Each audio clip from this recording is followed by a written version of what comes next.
transformational citizenship, and lifelong learning are fully enshrined in both the Philippine Education for All of 2015 and the BESRA. These learning-oriented reform concepts are much less evident in the higher education sector. Learning activities in most colleges and universities still embody traditional didactic approaches that transmit concepts and teach skills instead of developing competencies. This continues even as there are now equivalency and accreditation programs in CHED that recognize the knowledge and skills acquired by persons outside the college system. Perhaps the University of the Philippines should assess itself against these observations. Indeed, the higher education system as a whole seems to be focused on credentialing students rather than acquisition of complex competencies. Although there are learning-oriented reform concepts that are alluded to in some colleges and universities, by and large, these concepts are not the guiding principles of reform efforts. And this is the point we wish to emphasize. In educational systems that have been transformed successfully, the design and implementation of the reforms were guided by the strong purpose of improving student learning of the highest possible forms. All specific reform activities, such as designing alternative learning systems, educational technology, assessment systems, teacher development, educational management processes, are all supportive of the core features of powerful learning environments. Unfortunately, in the Philippines, discourses on learning have remained in the margins. All the reforms suggested by the different major educational surveys, starting with the Monroe Survey of 1925, have all been based on some implicit discourse about how students learn. But the appreciation and understanding of such frameworks by our lead educational agencies, by our schools, and by the larger society have remained superficial. And the goal and processes of high-level student learning have never become key organizing and unifying frame of Philippine educational reforms. Instead, in most contemporary discourses of education, reform has focused on crisis and relief, addressing poor inputs and gaps in the process. The discourse is sometimes accompanied by simplistic arguments about how reform efforts relate to improving learning, such as what we saw in the DepEd's fairly recent CyberEd proposal, which was unwittingly premised on some of the most outdated principles of learning that are definitely inappropriate for young learners. We strongly believe that the most enduring exemplar of the harmful effects of ignoring the discourses of learning can be seen in our educational system's inability to meaningfully resolve the language of instruction issue, and Dina will now discuss this issue with us.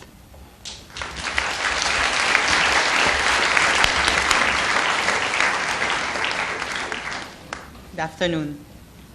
Our contention is that learning has not been the true focus of reforms, though these have been touted as their primary objective. The most glaring example of this is the policy on the medium of instruction. We will convince you that the child's language is best as the first language of education.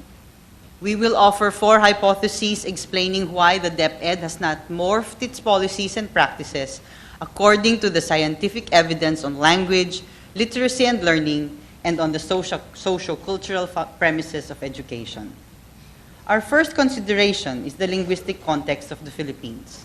We are a multilingual nation with more or less 171 living languages. Filipino is spoken by at least 80% of the population. Philippine English is spoken by 56% and is still an official language of government, business, and education. There are 10 regional lingua francae, and additionally, Arabic, Chinese, and Spanish are also valued.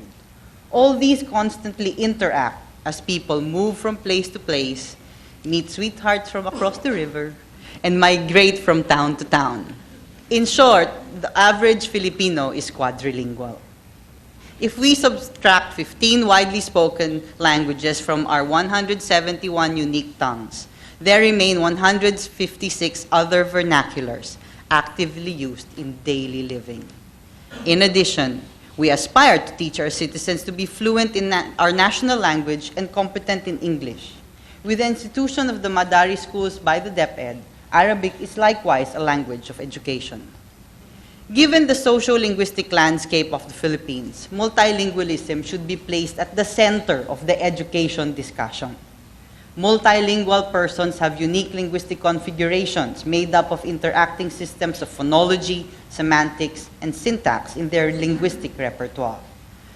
Drawing from the findings of Philippine research, bilingual Filipino children are of two types. First, children who learn their first language at home and then acquire additional languages from their community. And second, are children who, without a singular mother tongue. That is, they reside in home environments with two or more languages perpetually used. These children are, from the very beginning of their lives, bilingual. In both instances, it can be said that Filipino children acquire one or two languages spontaneously and then learn the next languages in school. The medium of instruction issue in Philippine basic education is a recurring nightmare. For over 80 years, the recommendation to use the child's language in schools as a medium of learning has been consistently rejected. From the 20s to the present, the pressures exerted by different sectors and advocates in the name of nation building, global participation, regional identity, cultural integrity, economic progress, and overseas employment caused decisions on the language issue to swing from one extreme to the other. The pendulum stopped dead center, resulting in the Department of Education and Culture Order 25, Series 73, or the Bilingual Education Policy. This compromise policy operationally defines the nature of bilingual education in the country. The curriculum was divided according to languages. Filipino, changed to Filipino in 87, was designated the medium of instruction for social studies, music, arts, physical education, home economics, practical arts, and character education. English language domains were math, science, technology, and technology education. Where has the bilingual policy brought us? This question would best be answered by studying the performance of school children in the subject areas of the curriculum and correlating this data with implementation assessments of the BEP. Unfortunately, such data is not available. The fact that achievement in English and Filipino has been very low, however, suggests that the BEP implementation has not resulted in improved proficiency in both languages. This policy seems to have grossly failed to support learning the two languages and much less learning using the same languages. Generations of teachers consistently report on the difficulties their students face while learning English and Filipino, and worse, while trying to learn math and science in English and social studies in Filipino. The figure shows you the percentage of schools that surpass 60% on the National Achievement Test in math, English, science, and overall scores across 3 years. It suggests that the performance in English is much lower than the performance in math and science. This leads us to the important question: how can English be the language of learning if it is not strong enough to support learning? The children have obviously not reached the required cognitive, academic, language proficiency in English to use it for learning math and science. Beam's regional assessment of math and science data bolster this observation. Students whose teachers shifted to the vernacular in explaining concepts had better scores on questions that measured higher order thinking skills. Therefore, it seems that English was not used as the language for teaching math and science. Otherwise, performance would have been much lower. So thank goodness, thank goodness for teachers who were sensitive enough to use the language of the children to explain math and science. Or possibly, the teachers themselves were not proficient in English and therefore resorted to expressing their thoughts in the vernacular. The latter inference is consistent with the frequently lamented English language proficiency of teachers. Could it be, would you please entertain the possibility that the teachers themselves are victims of the implementation of this very flawed policy? The bilingual education policy is not cognizant that language and learning are conditional processes, as evidenced by the division of core subjects into languages. This was done despite DepEd's close ties with the UNESCO, which since the 1950s had advocated for the use of the mother tongue as the first language of education. And despite the findings of its very own superintendent, Jose V. Aguilar, in 1948, which showed that children schooled for 2 years in their native language surpassed the performance of other students in all subjects by the end of grade 3. Studies done over the last 50 years, including those within and by the DepEd, have affirmed and confirmed similar findings. This proves that foundational language learning is positively related to the learning of content and additional languages. Difficulties experienced by children in learning the languages as a result of the division of the curriculum according to languages may have dampened their interest to learn the content areas. Instead, English and Filipino could have been learned using any topic or an issue of interest to the learner.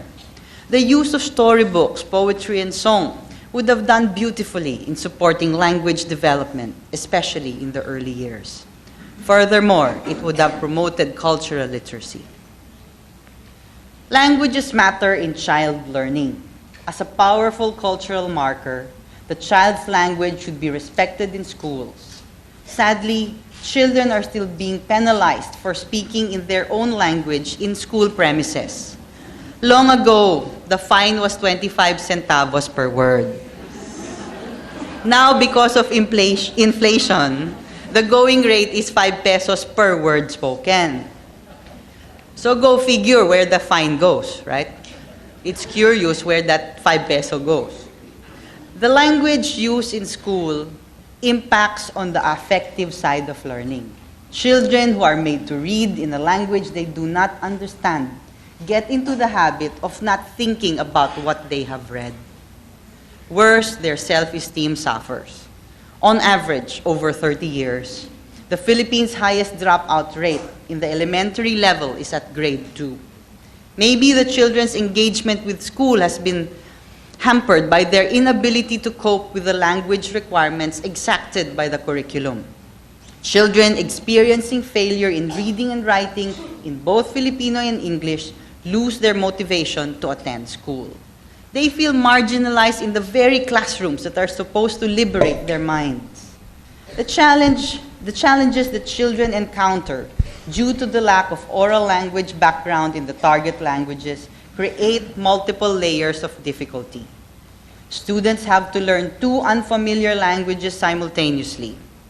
They have to master the vocabulary and grammar of these languages to make meaning. While doing that, they have to learn to read. And then they have to be quick because they have to learn social studies, math, and science at the same time.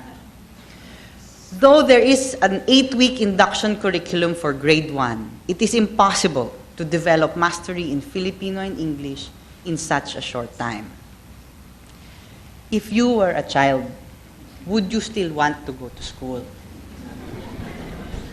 Teachers' understanding of the relationship between multilingualism and multiliteracy has direct bearing on how they teach children how to read. Teacher education curricula do not explicitly include training on understanding this particular relationship. In so doing, the mistaken notion that literacy develops in the same way in any language is perpetuated. Yet all grade 1 teachers will tell you that it is easier to teach children to read in Filipino because it has a simpler orthography and a more familiar vocabulary than English. If schools for teachers only paid attention to teachers teaching in the field, then the way that reading is taught would have started from the child's language from the very beginning.